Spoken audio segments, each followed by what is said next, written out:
Praise the Lord. ஆண்டவரும் அருமை இரட்சகருமாகிய இயேசு கிறிஸ்துவின் நாமத்தில் நான் உங்களை வாழ்த்துகிறேன். மறுபடியுமாக கர்த்தருடைய பரிசுத்தமுள்ள சன்னிதானத்திலிருந்து கர்த்தருடைய பரிசுத்தமான வார்த்தைகள் மூலமாய் உங்களை சந்திப்பது மிகுந்த மகிழ்ச்சி. ஆண்டவருடைய பெரிதான கிருபையினால நாம் தொடர்ந்து சத்திய வசனங்களை ஆராய்ந்து அறியும்படி தேவன் நமக்கு உதவி செய்கிறார். இந்த வாரத்திற்கென்று தேவனுடைய முகத்தை நோக்கி பார்த்த பொழுது தேவனுடைய பரிசுத்த ஆவியானவர் எனக்கு கற்றுக் கொடுத்த ஒரு காரியத்தை உங்களோடு பகிர்ந்து கொள்ள விரும்புகிறேன். இந்த வாரம் நாம் தியானிக்க போகிற செய்திக்கு தலைப்பு நீர் யார். எப்படி?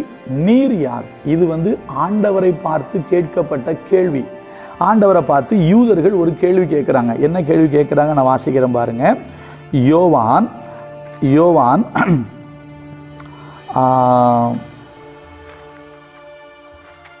8வது அதிகாரம் 25வது வசனம். அதற்கு அவர்கள் நீர் யார் என்றார்கள். எப்படி? அதற்கு அவர்கள் நீர் யார் என்றார்கள். இயேசு அவர்களை நோக்கி, நான் ஆதி முதலாய் உங்களுக்கு சொல்லி இருக்கிறவர் தான் அப்படிங்கிறாரு. அப்போ இயேசுவை பார்த்து அவங்க கேட்ட கேள்வி நீர் யார். இயேசுவை பார்த்து என்ன கேட்குறாங்க? நீர் யார் அப்படின்னு கேட்குறாங்க. இப்போ நம்ம எல்லாருக்கும் ஆண்டவர் யார் அப்படின்னு சொல்லி ஒரு அளவுக்கு தெரியும். ஆனால் இன்னும் தெரிந்து கொள்ள வேண்டிய அளவு நாம் தெரிந்து கொள்ள வேண்டும் என்று கர்த்தர் விரும்புகிறார். இப்போ இவங்க கேட்குறாங்க நீர் யார் அப்படின்னு கேட்குறாங்க. சரியா? அது மட்டுமல்ல, இவர்கிட்ட ஆண்டவர்கிட்ட மட்டும் கேட்க மாட்டாங்க.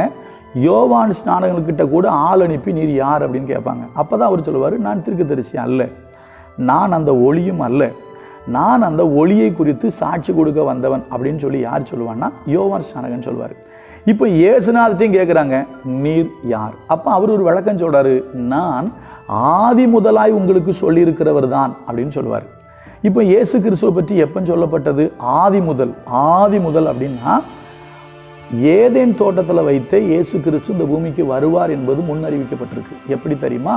சர்ப்பத்தை பார்த்து பிதாவாகிய தேவன் சொல்லுவார், அவர் உன் தலையை நசுக்குவார். அப்போ அவர் என்று சொல்வது ஆண்டவராகி இயேசு கிறிஸ்துவை குறித்து சொல்லப்பட்ட வார்த்தை. அப்போ அவர் உன் தலையை நசுக்குவார்னா அவர் எப்போ எங்கே சர்ப்பத்தினுடைய பிசாசினுடைய தலையை நசுக்கினார் அப்படின்னா கல்வாரி சிலுவையில் இயேசு சாத்தானுடைய தலையை நசுக்கினார். அப்போ இயேசு சாத்தானுடைய தலையை நசுக்குவார் என்பது ஏதேனிலேயே அறிவிக்கப்பட்டாயிற்று. அது மாத்திரமல்ல, மோசே சொல்லுவார், பிதாக்களின் தேவன் நம்முடைய தேவன் உங்கள் சகோதரில் இருந்து என்னை போல் ஒரு தீர்க்கதரிசியை எழும்ப பண்ணுவார் என்று மோசே சொல்லுவார். சரிங்களா? அப்போ இயேசு கிறிஸ்து ஆதி முதலே சொல்லப்பட்டவர் தான். அவர் ஏதோ இடையில் வந்தவர் அல்ல, அவர் இடைச்செருகளும் அல்ல. இன்றைக்கு இந்த உலகத்தில் நிறைய இடைச்செருகள் உண்டு, இடைமனிதர்கள் உண்டு, இதை காலப்போக்கில் தோன்றியவர்கள் உண்டு. இயேசு காலப்போக்கில் வந்தவர் அல்ல, காலம் நிறைவேறும் பொழுது முன்னறிவிக்கப்பட்டு வந்தவர். சரியா? அப்போ அருமையான கர்த்தருடைய பிள்ளைகளே, இவங்க கேட்குறாங்க நீர் யார். அப்போ நீர் யாருங்கும்போது இயேசு தெளிவான விளக்கத்தை கொடுக்குறாரு, நான் ஆதி முதலே சொல்லப்பட்டவர் அப்படின்னு சொல்லி. இப்போ நான் நமக்கு ஒரு சின்ன விஷயத்தை சொல்கிறேன். அப்போஸ்தலனாகிய பவுல் ஒரு வார்த்தை சொல்வார் தெரியுமா? நான் விசுவாசித்திருக்கிறவர் இன்னார் என்று அறிவேங்கிறாரு. அப்போ நம்ம விசுவாசிக்கிற ஆண்டவர் யாரு, அவர் எப்படிப்பட்டவருங்கிற ஒரு தெளிவான புரிதல், இன்னும் சொல்லப்போனால் வேத வசனத்தின் அடிப்படையில் நமக்கு ஒரு புரிதல் இருந்தால் அது நம்முடைய ஆவிக்குரிய வாழ்வின் வளர்ச்சிக்கும் நம்முடைய விசுவாசத்தின் வளர்ச்சிக்கும் அது மிகுந்த பிரயோஜனமாக இருக்கும். அதனால தான் கர்த்தர் நம்மகிட்ட பேசுகிறாரு, நீர் யார் என்கிற தலைப்பில். நீர் யாருங்கிறது மட்டும் கேள்வி மட்டும் அல்ல, கேள்விக்கு பதிலும் உங்களுக்கு அறிவிக்கப்படும். சரியா? இயேசுங்க அழகாக தெளிவாக சொல்லிட்டாரு, நீர் யார் அப்படின்னு கேட்கும்போது நான் ஆதி முதலே சொல்லி இருந்தவர் தான் அப்படிம்பாரு. அதுக்கு மேலே ஒரு வார்த்தை சொல்லுவார், நானே அவரென்று நீங்கள் விசுவாசிக்கவில்லை என்றால் உங்கள் பாவத்தில் சாவீர்கள் அப்படின்றவர். அப்போ அவர் ஆதி முதல் சொல்லப்பட்டவர். அடுத்த ஒரு அதிகாரத்தை எடுத்து படிச்சிங்கன்னா 9வது ஒரு அதிகாரத்தில் போட்டிருக்கோம். என்ன போட்டிருக்கோம் அப்படின்னு கேட்டிங்கன்னா, இங்கே ஒரு மனுஷன் கேட்பார், ஆண்டவரே அவர் யார் அப்படின்னு இயேசுநாதர்கிட்ட கேட்பாப்புல. நான் படிக்கிறேன் பாருங்களா. யோவான் 9வது அதிகாரத்தில் 36ஆம் வசனம். அதற்கு அவன், ஆண்டவரே அவரிடத்தில் நான் விசுவாசமாக இருக்கும்படிக்கு அவர் யார் என்றான். அவங்க கேட்குறாங்க நீர் யார் அப்படின்னு கேட்குறாங்க. இந்த மனுஷங்கிட்ட இயேசு சொல்லுவார், எப்பா நீ தேவனுடைய குமாரனிடத்தில் விசுவாசமாக இருக்கிறாயான்னு கேட்கும்போது அவன் சொல்லுவான், ஆண்டவரே அவர் யார்? அப்போ தான் அவர் சொல்லுவார், நீ அவரை கண்டிருக்கிறாய், உன்னிடத்தில் பேசுகிறவர் அவர் தான் அப்படிம்பார். அப்போ இயேசு சொல்கிறாரு, நான் தான்ப்பா அவர், நான் யார்? நான் தேவனுடைய குமாரன் அப்படிங்கிறார். அப்போ இயேசு யார்? ஆதி முதலே சொல்லப்பட்டவர். இயேசு யார்? இயேசு தேவனுடைய குமாரன். இங்கே சொல்கிறார், அவர் யார்? அவர் நான் தான்ப்பா, அந்த தேவனுடைய குமாரன் யார் தான்? நான் தான் அப்படிங்கிறார். உங்களுக்கு ஒரு விஷயம் தெரியுமா? இயேசுவே ஒரு கேள்வி கேட்பார். யார்கிட்ட? சீசர்கிட்ட கேட்பார். எப்படி கேட்பார்? ஜனங்கள் என்னை யார் என்று சொல்லுகிறார்கள்? உடனே ஒருத்தர் சொல்லுவார், ஆண்டவரே நிறைய பேர் நீர் எரேமியான்னு சொல்கிறாங்க. இன்னொருத்தர் சொல்லுவார், இல்லை ஆண்டவரே சில பேர் சொல்கிறாங்க நீர் எலியான்னு சொல்கிறாங்க. இன்னொருத்தர் சொல்லுவார், இல்லை ஆண்டவரே நிறைய பேர் சொல்கிறாங்க பூர்வ காலத்தில் செத்து போன ஒரு தீர்க்கதரிசி உயிரோட எழும்பிட்டாருன்னு சொல்கிறாங்க. இன்னொருத்தர் சொல்லுவார், இல்லை ஆண்டவரே யோவான் ஸ்நானகன் இப்போ தானே செத்தாரு, அந்த யோவான் ஸ்நானகன் மறுபடியும் உயிரோட எழும்பிட்டாருன்னு உங்களை பற்றி சொல்கிறாங்க. அப்போ தான் இயேசு கேட்பார், நீங்கள்லாம் என்ன யாருன்னு சொல்கிறீங்க? பேதுரு சொல்லுவார், ஆண்டவரே நீர் ஜீவனுள்ள தேவனுடைய குமாரனாகிய கிறிஸ்து அப்படிம்பார்.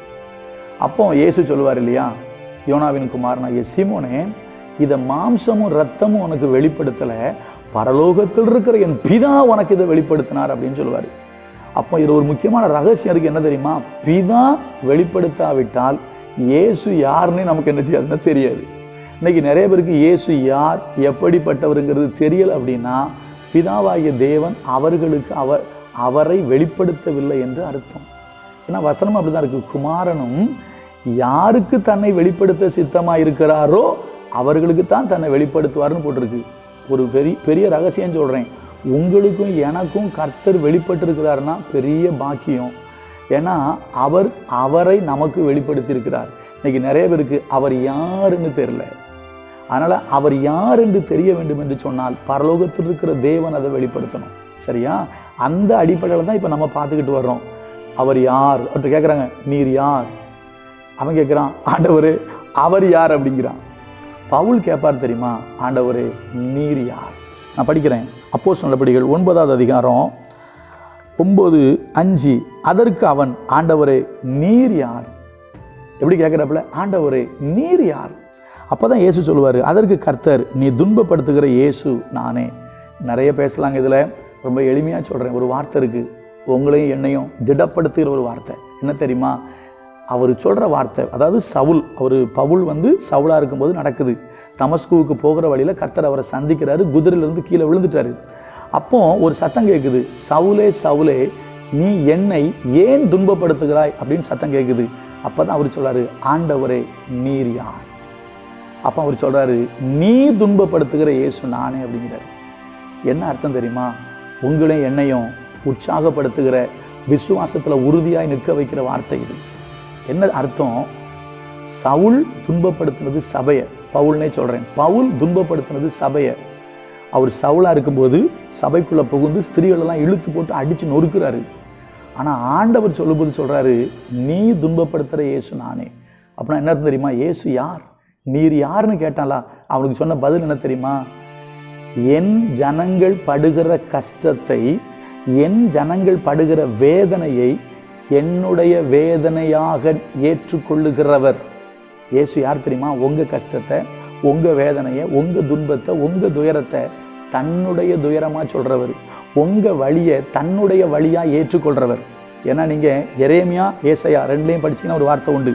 ஏசாயாவில் வரும், அவர்களுடைய எல்லா நெருக்கத்திலும் அவரும் நெருக்கப்பட்டாருன்னு போட்டிருக்கோம். எரேமியாவில் போட்டிருக்கோம், என் குமாரத்தினுடைய காயத்தின் நிமித்தம் நானும் காயப்பட்டு கரிகருத்து போயிருக்கேன் பாரு. அப்போ குமாரத்துக்கு காயம் வந்தால் அவருக்கும் காயம் வருது, குமாரத்துக்கு நெருக்கம் வந்தால் அவருக்கும் நெருக்கம் வருது. அப்போ ஒன்று புரிஞ்சுக்கிடுங்க, உங்களுக்கு கஷ்டம்னா அவர் சொல்லுவார் எனக்கு கஷ்டம், இது ஏன் கஷ்டம்னு சொல்லுவார். உங்களுக்கு ஆபத்துனா ஏன் ஆபத்துன்னு சொல்லுவார். உங்களுக்கு வேதனைனா என்னுடைய வேதனைன்னு சொல்லுவார். இப்போ பவுல் கேட்டார்ல, நீர் யார்? உங்களை பார்த்து சொல்கிறேங்க, உங்கள் கஷ்டத்தை தன் கஷ்டமாக நினைக்கிறவர் இல்லை, அனுபவிக்கிறவர், ஏற்றுக்கொள்கிறவர். உங்கள் பிரச்சனையை தன் பிரச்சனையாக ஏற்றுக்கொள்கிறவர். அப்படிப்பட்ட மகத்தான தெய்வத்தை தான் நம்ம தெய்வமாக கொண்டிருக்கிறோம். நாளை முதல் வேறு பகுதிகளில் தேவனை குறித்து சில வார்த்தைகள் அறிவிக்கப்படுது. பவுல் மூலமாக, பேதுரு மூலமாக, மற்ற அப்போஸ்தலர் மூலமாக சொல்லப்படுது. அது என்னங்கிறத நாளை முதல் பார்ப்போம். நீர் யார்? கர்த்தர் நல்லவர், அவர் கிருபை நம்மேல் என்றும் உள்ளது. நாளை முதல் தொடர்ந்து தியானிப்போம். God bless you.